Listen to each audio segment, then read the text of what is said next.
PBL 1, Does It Matter Where You Are Born by Amber Khalid. This scenario is for a girl named Rena. She's 15 years old and lives with her mother and her father in Pakistan with her extended family in one house. Whether it was the holidays, a culture event, or even during her dinner, close relatives and family friends were always around, and that's make her and her parents comfortable with their culture and their surrounding. Rena belongs to an educated family. Her mother is a professor and her father is an engineer. Her father had an opportunity to work and live in Canada, so her parents decided to move. She was happy for her dad that he's becoming successful. So she moved with the family to the northern Ontario. The shift was strange to Rena, but she knew that she had to do this for her parents. She did not put up a fight, even though she will miss her parents and family. Even though she was anxious to start high school in an unknown city, she was hopeful that she might create new friends and find people with similarities like culture. On her first day of school, she sat in her homeroom class and found that there were no people of color in her class. Also, it seemed like everyone in this high school already knew each other. As a young girl with barely any experiences with other culture except her own, she started to get more nervous. Things did not get better after that. Rena was alone during group projects, picked up last in the gym class, and her classmate would give her weird looks whenever she ate her lunch. Rena knew that she can't blame them, but she always thought how things would be different if she was still in Pakistan. The overthinking and the loneliness made her start becoming more sad. She was also getting bad in grades and stopped participating in class due to her anxiety of being laughed upon by her classmates. The teacher started to see her declining academically and keeping to herself. She asked her if everything is okay, but Rena denied everything. This worried the teacher, as she can clearly see her mental health was gradually declining.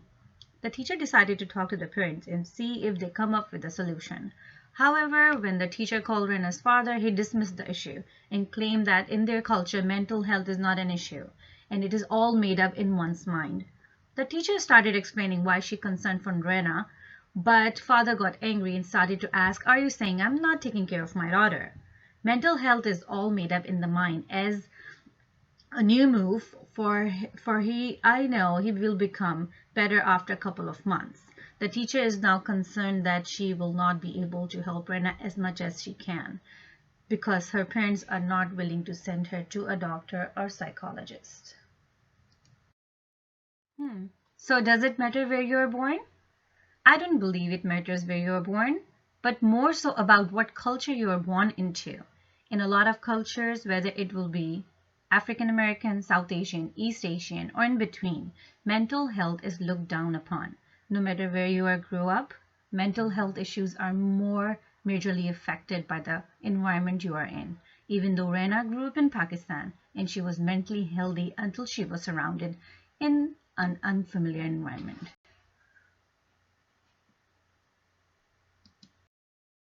Factors that create the issue.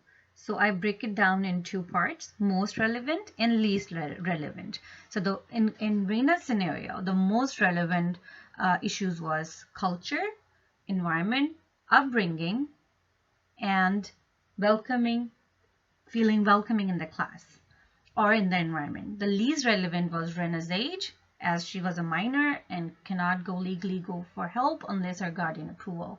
And when she moved means that the age doesn't affect on the anxiety and mental health. It can happen in any age to anyone. Some facts about mental health. 10 to 20% of Canadian youth are affected by a mental illness. Around 5% of male youth and 12% of female youth aged 12 to 19 have experienced some major depressive episode. Suicide is among the leading cause of death in 15 to 24 years of old Canadians.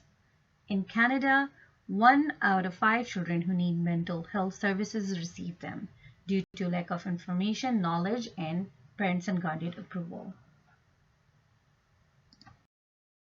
What should be done? Once depression is recognized, help can make a difference for 80% of people who are affected. allowing them to get back to their regular activities. In Rena's situation, the teacher can recommend a guidance counselor to her, as most of high school allows student and counselor to have a chat without telling the parents. The teacher can also create activities that can curb Rena's anxiety, such as independent work, putting her on a leading role for a project, or educating the whole classroom about the different cultures around the world. And also encourage her to make a routine so she can make her schedule what she needs to be done after one other activity, and she's not getting confused about her daily schedule. Also, teacher can arrange workshop with counselors to help parents and educate them about mental illness. Also, the gather available services and resources for parents could be helpful in this situation. Now, something for think about. How we can help people to accept mental illnesses. Is it in the person's head, or is that saying stigmatizing? Do you believe that people experience mental illnesses differently, or is mental illness a journal diagnosis like physical illness?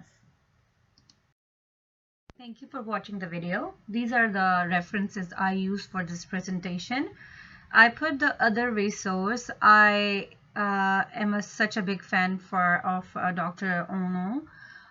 He gives such a great message about the mental illnesses among youth.